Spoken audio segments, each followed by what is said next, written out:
The following program is made possible by supporters and friends of Biblical Foundations Academy International. Previously on Time Will Tell. Everything that evolves inside the Jewish world evolves around the Torah, evolves around this calendar which establishes the Moadim, the appointed times. What have we done the last 2 days? We've been traveling around Israel, all over the country, but particularly in the places that we know the barley is going to ripen earliest. And we found 2 fields in each of the locations, which are Aviv barley. I understand the Aviv, so I'm ready to proclaim the new year right now. I don't want to do anything else. Am I ready? No, we got to cite the new moon. What do you mean we got to cite the new moon? I found the No, so Deuteronomy 16, verse 1 says, Shamo et Chodesh Aviv. So what we're going to do tonight is we're going to observe the new moon of the Aviv. There it is.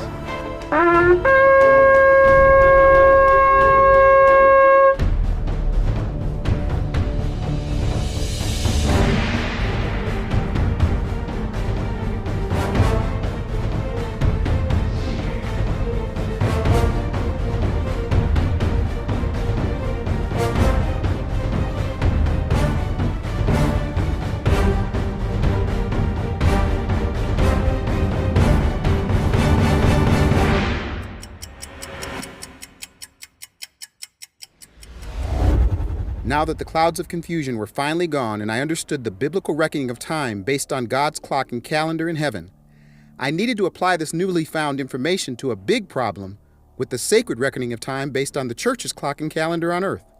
I call this problem tomb time trouble.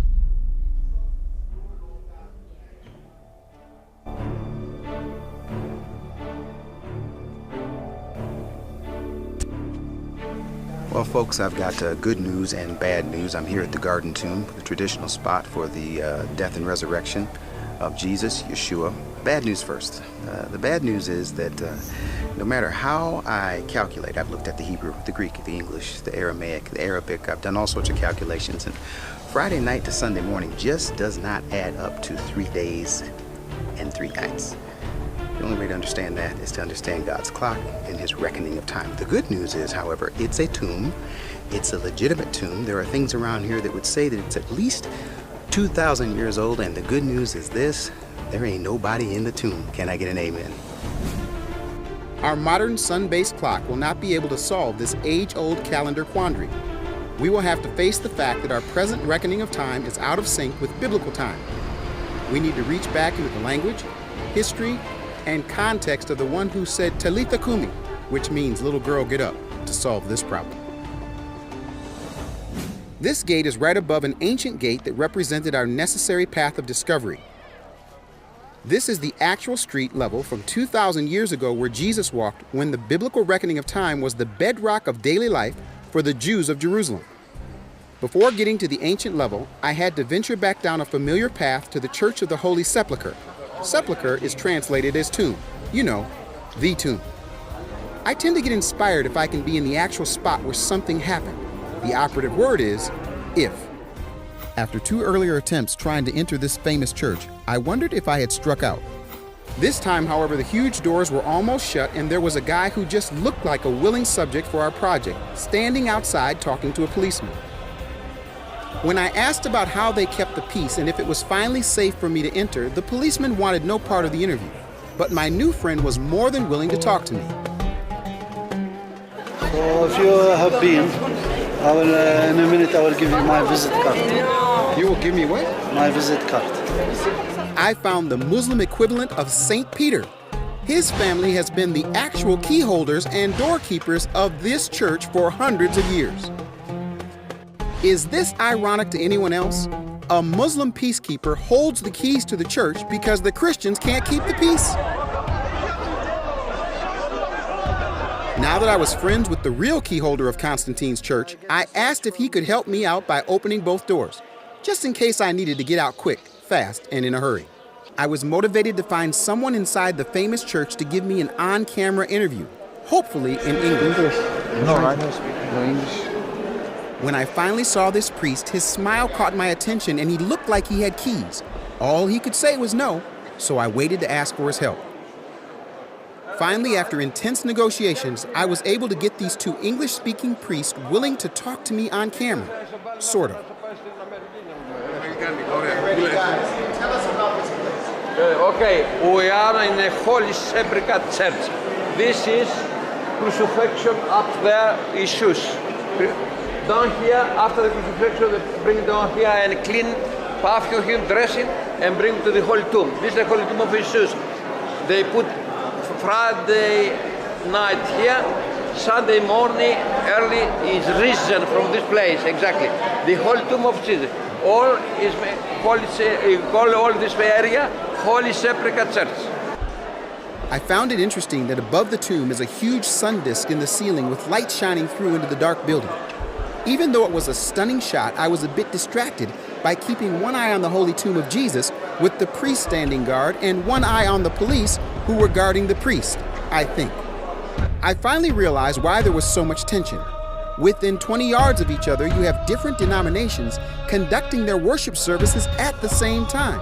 And in the middle, you have others waiting their turn with their eyes on the clock while the police keep an eye on all of them. I have to admit that when I saw the traditional Holy Tomb of Jesus with priests standing behind police barriers, it was a picture for me of the religious police and the spiritual border patrol who have kept us away from interacting with the information that can strengthen our faith.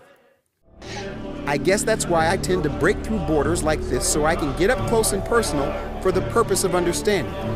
Even if I have to make folks a little uncomfortable every once in a while to do it. No filming here now. There's a procession. After filming the procession, I followed these two monks right back to the tomb where my friends the Armenians that I had processed with a few episodes ago had the stage. Were leading services at the tomb. After it was over, I was getting frustrated with processing priests and monks who were mum with this Methodist, until I found a Franciscan monk who was more than willing to help me out. He quickly became my official Holy Sepulchre specialist. Well, this is the place. For me, is the only certain place, the only place that we cannot discuss here in Jerusalem. And it's the place where he was buried and resurrected and crucified. He even confirmed the Roman temple that was built on this very spot. This was discovered 300 years after the death of Jesus. Because on this, the Romans constructed a temple to Aphrodite. Things were going so well, he decided to take me on a tour. He even took me over to the Holy Sepulchre and a place I didn't even know existed. Somebody say favor. These tombs were very old, but something just didn't feel quite authentic enough. But I didn't have the archaeological background to confirm my concerns. In the end, my Holy Sepulchre specialist couldn't answer the 3-day, 3-night question, so I needed to move on. But I sure appreciated his willingness to help. I decided to take a big chance by asking Mr. Information himself, Nehemiah Gordon, who had a background in biblical archaeology, to investigate this tomb time trouble with me. Since he is Jewish, I looked forward to the opportunity to get a different perspective. Oh well, here we go. My first question had to do with the placement of the Church of the Holy Sepulchre within the walls of the Old City. I'm standing here below the walls of the Old City of Jerusalem on the northern side of the city. The walls above me were built by the Turks in the 1500s, but they were built on the exact spot of the wall that defended the city in Second Temple times in the 1st century. And what happened is the original wall is over in the Jewish quarter, and that was known as the first wall. Josephus says when the city expanded, they built a second wall, and that would have been on this spot. It had to be on this spot because we see the natural cliff here. This is the natural place. If you're going to enclose an expanded city, this is the natural place to build it. There's no other logical place. Well, what Catholic archaeologists did is they redrew the line of the wall to put the Church of the Holy Sepulchre outside the city, because obviously the Romans in a Jewish city wouldn't be crucifying and burying somebody inside of a city. They would only do it outside the city. The Jews wouldn't have tolerated a dead body in the city. After clarifying that important archaeological anomaly, we then made our way over to what I affectionately call the Methodist tomb to compare and contrast it from an archaeological perspective. Okay, I also wanted to show off to my Jewish friend the beauty and legitimacy of this garden paradise. I was happy that my harpist friend was there, and he brought another harpist to join him. Enough inspiration. it was time for some more archaeological information. What happened is in the Byzantine period, people came here and reused this tomb apparently as some kind of a storage room. And you can see there are holes there for wooden beams that were the roof of some kind of a larger agricultural structure. And that window was probably just to get air in the room. And you can see the entrance was elongated because the Byzantines wanted to be able to walk easily in and out. In the original Second Temple tomb, it would have been a tiny little hole that you could barely crawl through, and that was to keep people out. And they would have put a pile of stones in front of it to keep out animals and people. You're saying the way it looks now is not the... Oh no, the Byzantines did that. They elongated. And I could show you tombs all over Jerusalem where you can see the original square shape, and somebody came and made the door much larger. They would never have a door like this in a tomb because it makes it too easy to rob and too difficult to seal. At this point, I was on my heels and needed some help about the 3-day, 3-night issue, so I called in reinforcements. So the idea of, and just help me out here, so the 3 days and 3 nights in the belly of the whale, that, Jonah, yeah. So is that in the New Testament? Jesus quoting Jonah, and I'm not going to know the words exactly right because I don't know them off by heart, but quoting Jonah, Jesus said something like, as Jonah was 3 days and 3 nights in the belly of the whale, so will the Son of Man be. But that's actually in the Gospels, that's not just tradition, right? No, that's Jesus. Okay, and what about Friday being the day when he was crucified? Is that in the New Testament? Well, the New Testament talks about the day before Sabbath. Okay. Sabbath is Saturday. It starts Friday sundown, goes through till Saturday sundown. So he was crucified, unless we play some gymnastics with days. Okay. He was crucified on the Friday. Mm-hmm. His trial was early Friday morning. Mm-hmm. His crucifixion was Friday morning. He died on the cross Friday afternoon. Gotcha. About 3 o'clock in the afternoon. Okay. Before sundown, his body was in the tomb. So his body was in the tomb on part of Friday. Uh-huh. And again, the Bible talks about the crucifixion and entombment, the crucifixion and burial as an event. Right. It doesn't separate them. Okay. So the event of the crucifixion and burial is all Friday, all of Saturday, and then early on the third day, early on the first day of the week, early on the Sunday morning. 2 days and It's 2 nights. It's parts right? of 3 days and 2 nights. Because it's part of Sunday. Yeah. It's part of 3 days and 2 nights. Remember, Gotcha. the Jewish day starts at sundown. Right. So the Oh, third okay. day started sundown on Saturday. So it's part of Friday day, Friday night, and Saturday, which is 1 day, 1 night, and then Saturday night, which is really Sunday. Gotcha. Right? Yeah, sort of. You've got to think not midnight to midnight, but sundown to sundown. Okay. Sundown Friday was the end of the first day. Sundown Saturday was the end of the second day. Third day started at sundown on Saturday, and it was early on Sunday morning, about 12 hours-ish into the third day. Gotcha. That the tomb was found empty. All right. Does that? Now we're even more confused. Thank you. You've got to rejig your mind to thinking that days in Jewish days start sundown. Right. Gotcha. Yeah, that Jewish timing is complicated. What Do you want me to tell you what I say for certain? Tell us what you know for certain. We know for certain that 2,000 years ago, a man called Jesus Christ was crucified outside of the city walls of Jerusalem. He died on a Roman cross. 3 days later, God raised him to life. And it's that event that we're certain about. Everything else is up for debate. After that missed opportunity, I asked Nehemiah if he would simply go into the tomb and take a look, hoping that he would be inspired to continue the journey with me. He agreed. I figured that since I asked him to walk into my Methodist tomb, I should be willing to crawl out of his Jewish tomb.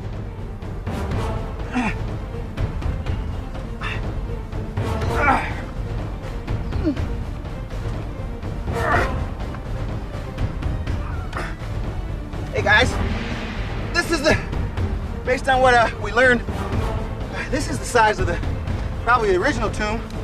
I figured after learning all that from the Nehemiah, we might as well come and see it for ourselves. So that's probably what would normally be, and they made it bigger so I can make it nice for you at the garden tomb. And boy, he must be something. Now that we had both experienced the inside of our respective traditions' tombs, I figured that since we were here, it was time for a Jew and a Gentile to have a talk on the road to Emmaus to see what effect this journey had on both of us. Only time will tell. After an entire day of discussion with Nehemiah about archaeology and even some theology, I was still no closer to solving my 3-day and 3-night tomb time trouble problem.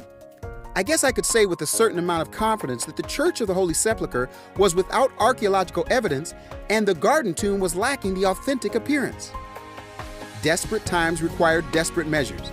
I decided to go and see Rabbi Jackson again, just to see if he had a Jewish time perspective on my tomb time trouble. I gotta tell you straight out, just so we understand each other, that my certification here is with Jewish laws, and the Christian history of how they do it is really something I'm not qualified to tell you. But what I will tell you, all right, as near as I can tell you from my general understanding of the time sequence in the Gospels, okay, and I'll come back to why I refer to it that way, the Gospels, is that first, Jesus shows up to the day of Passover, right, to make the sacrifices. Now, the day of Passover, the day before Passover has sacred space, because the day before Passover is when the sacrifices are made and the preparations for the Seder dinner, which is going to come at the nighttime, okay, when the temple is closed, happens that night. The day begins at night. And then the following morning, the temple is open for all the rituals associated from the Torah for the sacrifices on Passover itself. Okay? So, if you're going to have an event, it's got to be sometime before. Now, here's the thing. Jewish courts are closed on festivals and the Sabbath. Okay? So if you think about the timeline, Jesus is arrested in the evening and he's tried the next day. So I ask you, who tried him? Right? I ask you, it's not going to be my group, the Pharisees, because we're doing the festival and we're shut down. There's nothing happening. So now do your sequence. So in order for it to come out on a Sunday, which is Yom Rishon, the first day of the week, it's got to have been 3 days, right? We got to do 3 days. Let's go backwards. Could it have been Shabbat? No, because that's one day before. Could it have been Friday? No. It's got to be that Passover occurred. After that challenging interaction, I realized it wasn't good enough to solve this problem through the eyes of my Holy Sepulchre specialists, the Garden Tomb tour guides, or even my biblical archaeologist, Nehemiah Gordon, or my Jewish time consultant, Rabbi Jackson. It was time for this Methodist to get back to the beginning of this journey that started in that studio with my Bible in hand if I was going to get answers. This whole tomb time trouble started with the words of Jesus in Matthew 12:40. For as Jonah was 3 days and 3 nights in the belly of a huge fish, so the Son of Man will be 3 days and 3 nights in the heart of the earth. That seems like simple math to me. However, the 3-day, 3-night equation starts getting confusing when we read the following verse. Now on the first day of unleavened bread, the disciples came to Jesus and asked, "Where do you want us to prepare for you to eat the Passover?" Matthew 26:17. He replied, "Go into the city to a certain man and tell him, 'The teacher says, my appointed time is near. I'm going to celebrate the Passover with my disciples at your house.'" Matthew 26:18. Was this the Passover meal? If so, most depictions of Jesus eating leavened bread during the Feast of Unleavened Bread are incorrect, unless it was before Passover and unleavened bread, which is exactly what the Gospel of John says. It was just before the Passover feast. The evening meal was being served, and the devil had already prompted Judas Iscariot, son of Simon, to betray Jesus. John 13:1-2. Here is another important clue. The one who has dipped his hand into the bowl with me will betray me. So when he had dipped the morsel, he took and gave it to Judas, the son of Simon Iscariot. After the morsel, Satan then entered into him. Therefore Jesus said to him, "What you do, do quickly." Now one of those reclining at the table knew for what purpose he had said this to him. For some were supposing, because Judas had the money box, that Jesus was saying to him, "Buy the things we need for the feast." John 13:26-29. Why would he need food for the feast if this was the feast? It wasn't. Maybe Leonardo da Vinci was right after all by adding a loaf of leavened bread on the table for the group picture. Further confirmation about this tomb time trivia timing comes later in John's gospel record. Then they led Jesus from Caiaphas into the praetorium, and it was early, and they themselves did not enter into the praetorium so that they would not be defiled, but might eat the Passover. John 18:28. Did you catch that? The Jews had not eaten the Passover meal yet. And the final nail in the coffin of the tomb time trouble comes from this verse. Then the Jews, because it was the day of preparation, so that the bodies would not remain on the cross on the Sabbath, for that Sabbath was a high day. John 19:31. This verse either explains the confusion or exposes the conspiracy for why Good Friday became the traditional day of Jesus' crucifixion, rather than the biblical Passover, which did not happen on a Friday, unless Jonah and Jesus miscalculated 3 days and 3 nights. Somebody was confused about the biblical reckoning of time and fixed the problem by making the high Sabbath the regular Sabbath before the first day of the week, Sunday. The traditional timing of Good Friday night to Easter Sunday morning has in effect disconnected God's people from the significance of understanding the biblical reckoning of time. This is why so many Christians are oblivious to the importance of Passover/unleavened bread as the first celebration during the first month of God's yearly calendar. Instead of the church knowing what time it is according to God's clock, we have been trained to sync our sacred clocks to the adopted ancient pagan calendar that was in effect long before Jesus ever walked the streets of Jerusalem over 2,000 years ago. The only way to understand the issue is to open the Word of God and read the instructions for when to meet God according to his clock and calendar, unless you believe that Jesus decided to live by Caesar's sun-based Egyptian clock and calendar instead. These are the appointed times of the Lord, holy convocations which you shall proclaim at the times appointed for them. In the first month, on the 14th day of the month at twilight is the Lord's Passover. Then on the 15th day of the same month, there is the Feast of Unleavened Bread to the Lord. It is this passage that answers the question about the confusion. The first day of unleavened bread is considered a high Sabbath, which did not fall on the weekly Sabbath. During that week, there was the Sabbath of unleavened bread, and shortly after, that was the regular Sabbath before the first day of the week, Sunday. All 4 gospel writers agree that Sunday was the day Jesus appeared after his resurrection. After the Sabbath, at dawn, on the first day of the week, Mary Magdalene and the other Mary went to look at the tomb. Matthew 28:1. Very early on the first day of the week, just after sunrise, they were on their way to the tomb. Mark 16:2. When Jesus rose early on the first day of the week, he appeared first to Mary Magdalene, out of whom he had driven 7 demons. Mark 16:9. On the first day of the week, very early in the morning, the women took the spices they had prepared and went to the tomb. Luke 24:1. Early on the first day of the week, while it was still dark, Mary Magdalene went to the tomb and saw that the stone had been removed from the entrance. John 20:1. Of course, by now you realize that Sunday would have begun according to the biblical reckoning of time on Saturday evening after sunset. There was evening and there was morning, one day. Genesis chapter 1.